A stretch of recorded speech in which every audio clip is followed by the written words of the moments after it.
মসজিদে ঢুকে 2 রাকাত সালাত আদায় না করা পৃথিবী ধ্বংসের লক্ষণ।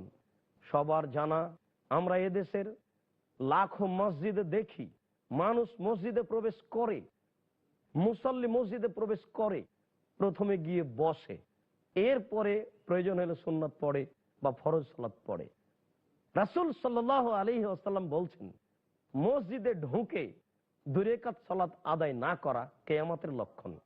তিনি বলছেন, এজা দাখালা আহাদুকুমাল মসজিদা ফাইসাল্লি রাকাতাইন ক্বাবলা ইয়াজলিসা, তোমাদের কোনো ব্যক্তি মসজিদে ঢুকে না বসে যেন 2 রাকাত সালাত আদায় করে। মসজিদে ঢুকে বসে পড়ার পূর্বে আল্লাহ রাসূল 2 রাকাত সালাত আদায়ের জন্য আদেশ করছেন। সম্মানিত দর্শক মণ্ডলী, আল্লাহর নবী মসজিদে ঢুকে 2 রাকাত সালাতের বিনিময় জান্নাত উল্লেখ করলেন, আর আমরা মসজিদে ঢুকে আগে বসে পড়ি। তাই তো নবী করিম সাল্লাল্লাহু আলাইহি সাল্লাম বলছেন, মসজিদে প্রবেশ করে 2 রাকাত সালাত আদায় না করে বসে যাওয়া হচ্ছে পৃথিবী ধ্বংসের লক্ষণ।